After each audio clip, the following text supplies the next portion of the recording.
doctor Jairo Luque del Pino, del Servicio de Medicina Interna del Hospital Costa del Sol de Marbella, llevará a cabo la revisión acerca de las manifestaciones clínicas de la COVID-19. Hola, soy Jairo Luque del Pino de Medicina Interna del Hospital Costa del Sol de Marbella. Bien, vamos a hablar acerca de la unidad 3, manifestaciones clínicas de la COVID-19. Todo desde un punto de vista más general y luego en otras unidades se profundizará en áreas más específicas. Bien, el cuadro clínico de la enfermedad por COVID-19 suele tener previamente un periodo de incubación medio de 4 o 5 días y se ha descrito un máximo de hasta 14 días. Son diferentes los procesos fisiopatogénicos por los que el SARS-CoV-2 puede generar lesión en el organismo, desde un efecto citotóxico directo o actuando por medio de los transportadores del sistema renina-angiotensina-aldosterona, o generando daño e inflamación endotelial en los vasos sanguíneos, o bien alterando la respuesta del sistema inmune que, por lo general, esa hiperinflamación o esa hiperrespuesta del sistema inmune es lo que va a llevar a cabo una de las complicaciones clínicas más graves del COVID-19. Bueno, la presentación clínica inicial, los síntomas más frecuentes suelen ser síntomas inespecíficos de la vía aérea superior, mialgias y síntomas digestivos. Lo más grave suele ser la neumonía en forma de fiebre, tos seca, disneas, infiltrados bilaterales en la radiografía de tórax. Y lo más característico, pues suelen ser la ageusia, la alteración del gusto, o anosmia, alteración del olfato, siendo raro en otras infecciones respiratorias virales. Los síntomas asociados al COVID-19 más frecuentes suelen ser la tos, una tos seca, la mitad de ellos, fiebre por encima del 40%, y luego también 1 de cada 3 presentarán mialgia, cefalea y disnea. Y ya 1 de cada 5, odinofagia, diarrea, y será menos frecuente la náusea, los vómitos, la anosmia, la disgeusia y el dolor abdominal. La fiebre, a pesar de tratarse de una enfermedad infecciosa, la COVID-19 no tiene por universal la presencia de fiebre, ni siquiera en los pacientes hospitalizados. En el estudio realizado en más de 5.000 pacientes hospitalizados en Estados Unidos, se describe que sí, que el 80% tuvieron fiebre. Y los estudios realizados en China pues son más variables, ¿no? Describen que el 44% tuvo fiebre desde el momento del ingreso en China, pero que durante la hospitalización hasta un 89% finalmente llegó a presentarla, ¿no? Y sin embargo otros estudios de China pues dicen que solo 1 de cada 3 lo presenta, ¿no? La anosmia y la ageusia también es una sintomatología sumamente variable. Uno de los estudios más interesantes que habla sobre ello es este estudio con más de 200 pacientes por COVID-19 leve realizado en Italia. El 64% tenía alguna alteración en el gusto o olfato, pero solo el 24% de forma grave, ¿no? Y además es interesante que en el 3% fue el único síntoma de la enfermedad por COVID-19. Además, el 89% presentó una recuperación total o mejoría en las próximas 4 semanas.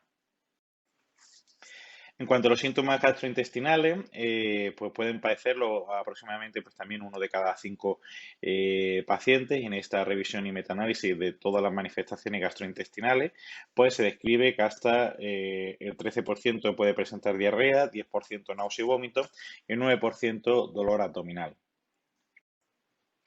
Bien, referente a la evolución clínica del cuadro de COVID-19, pues como ya todos conocemos, la infección por COVID-19 tiene una primera fase de respuesta viral, una fase virémica, en la cual lo que predominan son síntomas constitucionales, de fiebre, de tos seca, diarrea, dolor de cabeza, y a nivel de pruebas complementarias podremos ver ya cómo empieza la linfopenia, la elevación del dímero D o de la LDH, de la lactato deshidrogenasa, pero a medida que va evolucionando el cuadro clínico y suele ser de media a los 7 días desde el inicio de los síntomas, pues ya comienza a iniciarse una fase que es de respuesta inflamatoria. En esa fase, pues ya comienza a aparecer la disnea, a bajar, descender la saturación y aparecer datos de hipoxia. Incluso puede aparecer infiltrado, generalmente intersticial y periférico, la radiografía de tórax, elevación de las transaminasas y luego pues incluso pudiera llegar a la situación de las más graves, que sería de un síndrome de distrés respiratorio agudo, incluso shock, ¿no? Característico por una gran elevación de la PCR, de la LDH, de la interleuquina 6, dímero D y ferritina. Bien, en estos dos estudios, que son ambos realizados en cohortes de pacientes de Wuhan, en China, lo traigo a colación para que se vea que en uno de ellos se describe como que la disnea aparece de media a los 5 días del inicio de los síntomas, mientras que el otro dice que aparece de media a los 8 días del inicio de los síntomas, con lo cual podemos concluir, tener en mente que aproximadamente a la semana del inicio de los síntomas, a los 7 días, es cuando puede progresar esa enfermedad de la fase virémica a la fase inflamatoria y comenzar a tener las principales complicaciones clínicas. Bien, las manifestaciones clínicas generales del COVID-19. En este esquema del Nature se recogen muy bien todas las manifestaciones clínicas extrapulmonares que puede generar el COVID-19, ¿no? Y vamos a hablar un poco de ella de manera muy general, sin profundizar demasiado, pero para tenerlas presentes, ¿no? Ya que van a ser múltiples a nivel neurológico, renal, hepático, gastrointestinal, complicaciones tromboembólicas, cardíacas, endocrinas y también lesiones cutáneas. Decir únicamente que la insuficiencia respiratoria en forma de síndrome de distrés respiratorio agudo es la principal complicación en pacientes con enfermedad por COVID-19 grave, ¿no?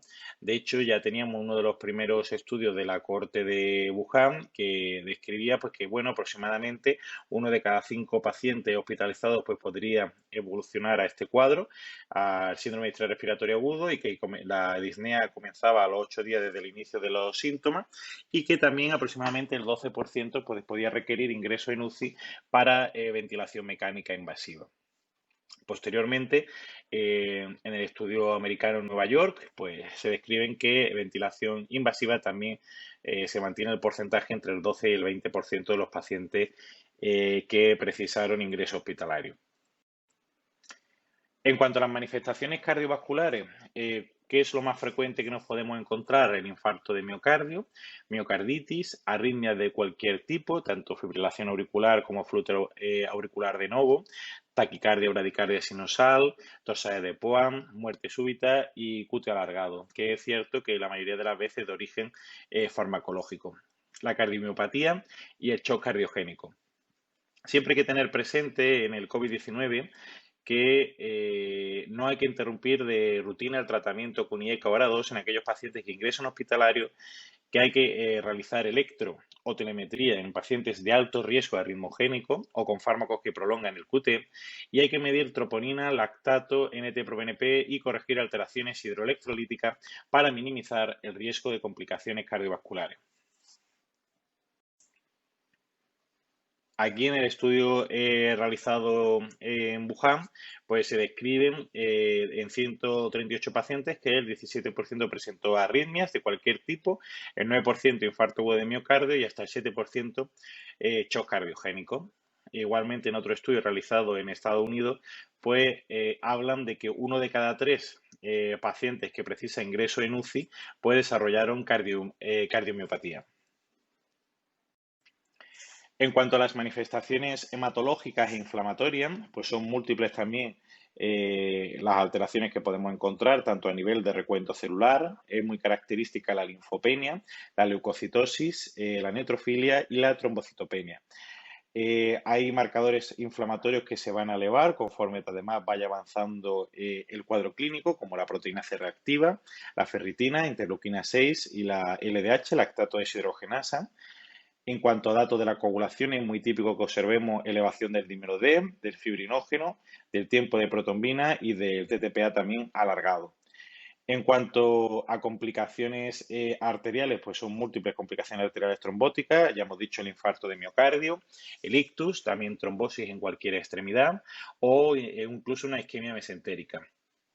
Complicaciones venosas trombóticas, también la trombosis venosa profunda y el embolismo pulmonar, trombosis relacionadas con catéteres y luego también el síndrome grave de liberación de citoquina que asocia fiebre elevada, hipotensión y fracaso multiorgánico. Muy bien. En referente a las manifestaciones hematológicas, siempre hay que tener presente que hay que monitorizar muy bien el hemograma, los marcadores inflamatorios y la coagulación en un paciente hospitalizado por COVID-19 con la finalidad de tratar de anticiparnos a la evolución clínica tórpida, ¿no? Para poder realizar los ajustes y medidas terapéuticas apropiadas. Siempre hay que considerar la profilaxis para el tromboembolismo pulmonar durante el ingreso y también hay que valorarlo tras la hospitalización prolongada. En referente también a las complicaciones inflamatorias, el mensaje que hay que tener en mente es que siempre que se dé una respuesta inflamatoria severa, la evolución va a ser grave, ¿no? En estos pacientes es muy típico, prácticamente el 100% va a tener fiebre, también hasta el 100% puede tener síntomas gastrointestinales y en un alto porcentaje puede sintomatología, semiología de una hiperactivación inmune, como es el RAS, la conjuntivitis, mucositis, otro tipo de serositis, síntomas neurocognitivos como es cefalea, letargia, confusión y también síntomas de alteración de la dinámica respiratoria, ¿no? Como es muy típica la taquipnea. Como resultado de estas complicaciones, pues el paciente puede entrar en shock, puede tener criterios para Kawasaki, vamos a tener disfunción miocárdica, arritmia, fallo respiratorio agudo, que puede conllevar a una ventilación mecánica no invasiva o ventilación mecánica invasiva, fracaso renal agudo, como hemos dicho antes, datos de serositis, de hepatitis o hepatomegalia, y también se han descrito, aunque más raro, casos de encefalitis, coma y de meningoencefalitis. En cuanto a las manifestaciones renales, pues muy típica la insuficiencia renal aguda, alteraciones hidroelectrolíticas, muy típico también hiperpotasemia y hiponatremia, la proteinuria, hematuria y acidosis metabólica. Las manifestaciones neurológicas, pues la mayoría de los pacientes también tienen cefalea, mareo, mialgias, astenia, anorexia, algunos también presentan la anosmia y ageusia y, por supuesto, el desarrollo de ictus isquémico y descritos también casos de encefalitis, incluso de Guillain-Barré. En cuanto a manifestaciones gastrointestinales y hepatobiliares, decir que son muy frecuentes la presencia de náuseas, vómitos, diarrea, dolor abdominal y anorexia, y que son más raros por la presencia de isquemia mesentérica o hemorragia gastrointestinal. La hiperbilirubinemia e hipertransaminasemia están siendo estudiados en múltiples trabajos con la idea también de establecer marcador pronóstico de gravedad de un paciente con infección por COVID-19. Este estudio, por ejemplo, realizado en China, pues establece que aquellos pacientes que triplican el límite superior de la normalidad de transaminasas asocian mayor probabilidad de progresar hacia una enfermedad grave, ¿no? Con un ratio de 2,73. En cuanto a las manifestaciones endocrinas, decir que es muy frecuente también la hiperglucemia, que pacientes que no tienen diabetes desarrollan una cetoacidosis o pacientes que no se sabía que tenían diabetes y debuta con hiperglucemia y cetoacidosis, con la infección por COVID, como cualquier otro proceso infeccioso. Cetoacidosis normoglucémica, como también hemos visto en algunos pacientes que tomen ISGLT2, o enfermedad grave por COVID-19 en pacientes ya con una diabetes conocida y obesidad. En cuanto a las lesiones cutáneas, pues 1 de cada 5 pacientes que precisan ingreso por COVID-19 tienen lesiones cutáneas. De los pacientes que tienen estas lesiones cutáneas, el 44% las presenta desde el inicio de los síntomas y el resto, el 56%, durante el resto del cuadro clínico de la evolución. ¿Cuáles son las más frecuentes? La urticaria, lesiones maculopapulares, vesículas y el livedo reticularis. Pero lo más característico del COVID-19 son unos nódulos púrpura rojizos en las falanges distales de los dedos que son similares al pernio y que se llaman dedos de COVID, que se han descrito fundamentalmente en niños y en adultos jóvenes con COVID-19. En cuanto a las manifestaciones en pediatría, pues bueno, de todos es sabido también que el COVID-19 pues tiene una menor tasa de incidencia en la población pediátrica y también que son casos pues menos graves, ¿no? Pero bueno, en estos estudios también aportan evidencia sobre ello, ¿no? El primero es de una cohorte grande realizada en China con más de 70.000 pacientes con COVID-19 y registrado por el CDC. Pues de ellos, menos del 1% eran niños y además menos del 1% tenían menos de 10 años. Por otro lado, en este otro estudio, en el que está la parte inferior, en pacientes que eran más de 1.000 pacientes pediátricos, pues la mayoría tuvieron una enfermedad por COVID-19 leve o moderada, ya que solo el 1,8% requirió ingreso en UCI y solo hubo 2 fallecimientos. Sin embargo, sí está descrito en pediatría este síndrome, que es el síndrome inflamatorio multisistémico, que sí es una complicación grave vinculada al COVID-19, que puede simular un Kawasaki atípico o un shock tóxico, y que los criterios diagnósticos serían pues paciente menor de 21 años con fiebre, infección por SARS-CoV-2, marcador inflamatorio sumamente elevado y una afectación multiorgánica mínimo de 2 órganos afectados. Tratamiento suele requerir ingreso en unidades de cuidado intensivo y requerirá pues drogas vasopresoras, inmunoglobulina, esteroides, incluso fármacos biológicos como el anakinra, ¿no? Que es una antiinterleuquina 1. En cuanto a las manifestaciones en el embarazo, pues las mujeres embarazadas no han presentado mayor tasa de ingreso en UCI con respecto a las no embarazadas. Sí se ha descrito mayor riesgo de parto pretérmino y también de cesárea, pero no está clara tampoco la transmisión vertical al feto y se necesitan pues, mayor estudio y evidencia en ese sentido.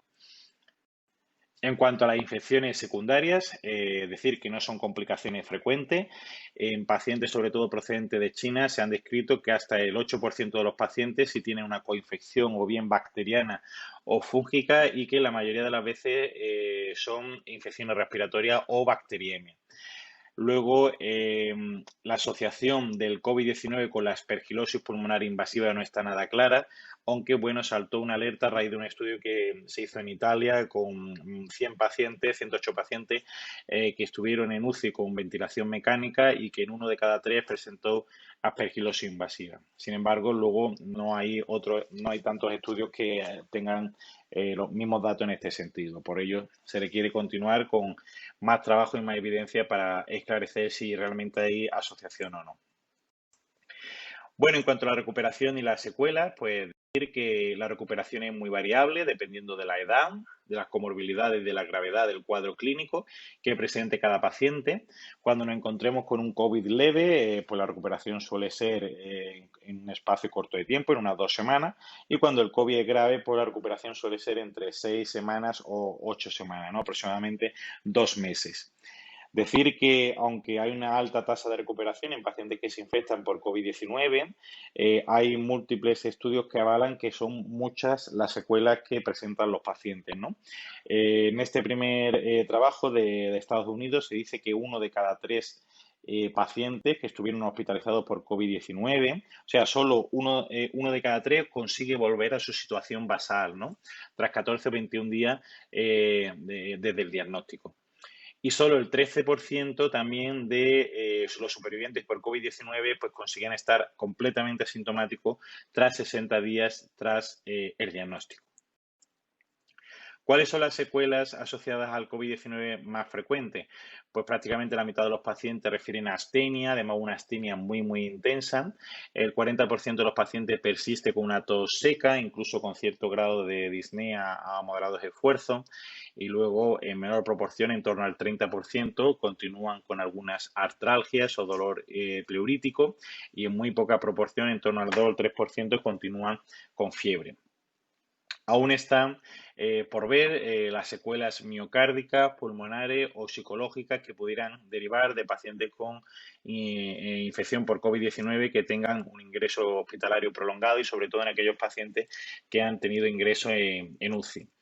Y además también está en estudio pues el papel de la reinfección, ¿no? En pacientes que ya se han curado, si realmente tiene relevancia pues que la posibilidad de reinfectarse y de presentar nuevamente otro nuevo cuadro clínico de COVID-19. Bueno, y aquí os traigo este artículo, que es un trabajo que publicamos desde el Hospital Costa del Sol tras la primera ola por COVID-19, que es un trabajo que se hizo conjuntamente entre medicina interna y neumología y que se titulaba, pues bueno, comorbilidad y factores pronósticos al ingreso en una corte COVID-19 de un hospital general.